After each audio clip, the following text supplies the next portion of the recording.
कर्म से बदल जाते हैं भाग्य। प्रकृत्य ऋषि का रोज का नियम था कि वह नगर से दूर जंगलों में स्थित शिव मंदिर में भगवान शिव की पूजा में लीन रहते थे।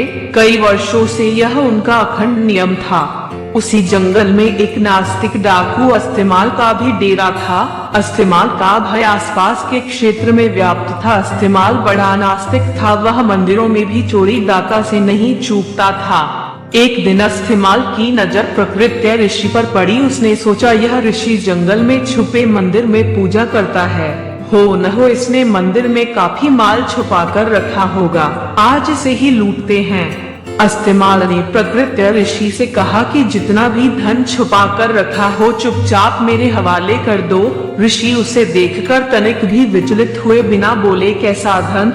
मैं तो यहाँ बिना किसी लोभ के पूजा को चला आता हूँ। डाकू को उनकी बातों पर विश्वास नहीं हुआ। उसने क्रोध में ऋषि प्रकृति को जोर से धक्का मारा। ऋषि ठोकर खाकर शिवलिंग के पास जाकर गिरे और उनका सिर फट गया, रक्त की धारा फूट पड़ी। इसी बीच आश्चर्य ये हुआ कि ऋषि प्रकृति के गिरने के फलस्वरूप शिवालय की छत से सोने की कुछ मोहरें अस्तेमाल के सामने गिरी। अस्तेमाल अट्टहास करते हुए बोला, तू ऋषि होकर झूठ बोलता है। झूठे ब्राह्मण, तू तो कहता था कि यहाँ कोई धन नहीं, फिर ये सोने के सिक्के कहाँ से गिरे? अब अगर तूने मुझे सारे धन का पता नहीं बताया तो मैं यही पटक पटकर तेरे प्राण ले लूंगा। प्रकृत्य ऋषि करुणा में भरकर दुखी मन से बोले, हे शिवजी, मैंने पूरा जीवन आपकी सेवा पूजा में समर्पित कर दिया, फिर ये कैसी विपत्ति आन पड़ी? प्रभु मेरी रक्षा करे। जब भक्त सच्चे मन से पुकारे तो भोलेनाथ क्यों न आते। महेश्वर तत्क्षण प्रकट हुए और ऋषि को कहा कि इस होने के पीछे का कारण मैं तुम्हें बताता हूँ। यह डाकू पूर्व जन्म में एक ब्राह्मण ही था। इसने कई कल्पों तक मेरी भक्ति की, परंतु इसे प्रदोष के दिन एक भूल हो गई। यह पूरा दिन निराहार रहकर मेरी भक्ति करता रहा। दोपहर में जब इसे प्यास लगी तो यह जल पीने के लिए पास के ही एक सरोवर तक पहुंचा। संयोग से एक गाय का बछड़ा भी दिन भर का प्यासा वही पानी पीने आया। तब इसने उस बछड़े को कोहनी मारकर भगा दिया और स्वयं जल पिया। इसी कारण इस जन्म में यह डाकू हुआ।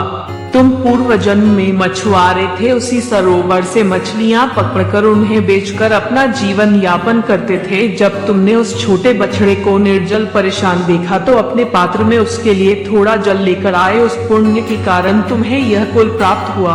पिछले जन्मों के पुण्यों के कारण इसका आज राजतिलक होने वाला था, पर इसने इस जन्म में डाकू होते हुए न जाने कितने निरपराध लोगों को मारा व देवालयों में चोरियां की। इस कारण इसके पुण्य सीमित हो गए और इसे सिर्फ ये कुछ मुद्राएं ही मिल पाईं। तुमने पिछले जन्म में अनगिनत मत्स्यों का खेत किया, जिसके कारण आज का दिन तुम्हारी मृत्यु के लिए तय था, पर इस जन्म में तुम्हारे संचित पुण्यों के कारण तुम्हें मृत्यु स्पर्श नहीं कर पाई और सिर्फ यह घाव देकर लौट गई। ईश्वर वह नहीं करते जो हमें अच्छा लगता है, ईश्वर वह करते हैं जो हमारे लिए सचमुच अच्छा है।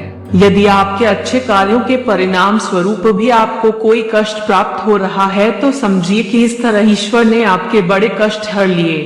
हमारी दृष्टि सीमित है, परंतु ईश्वर तो लोक परलोक सब देखते हैं, सबका हिसाब रखते हैं। हमारा वर्तमान, भूत और भविष्य सभी को जोड़कर हमें वही प्रदान करते हैं जो हमारे लिए उचित है।